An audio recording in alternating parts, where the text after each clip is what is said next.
আমার টার্গেট বছরে 3টা ছবি আনা। তো আমার কাছে মনে হয় যে বছরে 3টা বা 4টা ছবি নিয়ে আসাটা উচিত। আর আমি জানি না আমার সাথে কি ঘটবে, সো আমি ভবিষ্যৎ দ্রষ্টা না, বাট আমি সব প্ল্যাটফর্মেই আমার কাছে সেম, আমার কাছে কোনো ভেদাভেদ নাই। আমি যেখানেই কাজ করব, কন্টেন্ট নিয়ে কাজ করব, আমি আমার অভিনয়ে যেখানে যে ইমেজ, যেখানে যে অ্যারেঞ্জমেন্ট, সেভাবেই আমাকে কাজ করতে হবে। সো আমার কোনো প্ল্যাটফর্মের প্রতি আমার কোনো দ্বিমত নেই। হ্যাঁ, যখন একটা মানুষ একটা প্ল্যাটফর্মে কাজ করে তখন হয়তোবা অন্য প্ল্যাটফর্মে কাজ সে সময় করা যায় না। ইটস এ ট্রিক অর এটা একটা রুল বা এটা একটা ধরন। হ্যাঁ, সো আমি যখন রেগুলার সিনেমায় কাজ করব, এখানে অনেক দীর্ঘ সময় দিতে হয়। সো আমি অবভিয়াসলি আমার পক্ষে নাটকে কন্টিনিউ করা সম্ভব হচ্ছে না। কিন্তু এমন না যে আমি যখন আবার ইভেন্টফুল আর একটু নিজের সহাবস্থানটা অনেক একটু দৃঢ় হবে, তখন হয়তো ইভেন্টে আমি নাটক করব। কারণ আমি কখনো নাটক ভুলতে পারবো না, ওইটা আমার রুট, ওইটা আমার শেকড়। আমি যেমন কখনো মডেলিং বলতে পারবো না, কারণ আমি অ্যাজ এ মডেল নিজেকে আগে আমি তৈরি করেছি, তারপরে নাটকে এসেছি, তারপরে থ্রেট ফিল করছি যে মডেলরা কাজ করতে পারে না, দেন আমার নাটকে আসা, অভিনয়ে আসা, দেন ওটিটিতে যাওয়া, দেন আবার থ্রেট যে নাটকের মানুষ সিনেমাতে ওয়ার্ক করে না।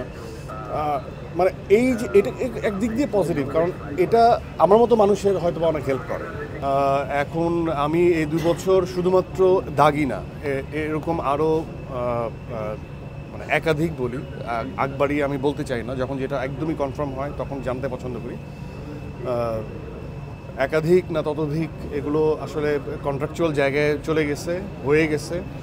এখন ওগুলো নিয়ে গবেষণাও অনেক দূর এগিয়ে গেছে। সো আমি খুব এবার হয়তো বা এত বেশি সময় হবে না, এবার খুব আর্লি চলে আসবো। পরবর্তী ফেস্টিভ্যালগুলোতে কি তাহলে নিশ্চয়ই আমরা পাচ্ছি কিনা?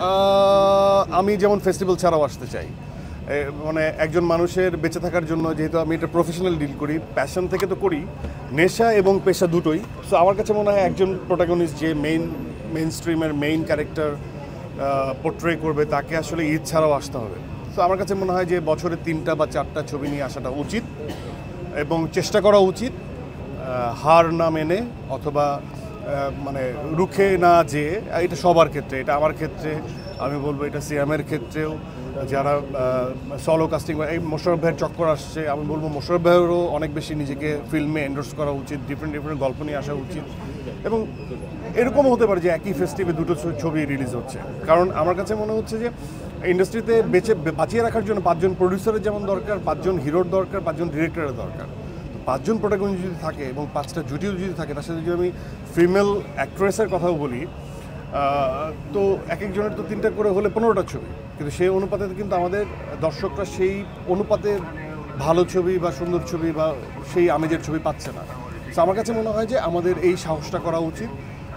দর্শকের মুড আবার দেখেন এবার ঈদে অনেক চেঞ্জ।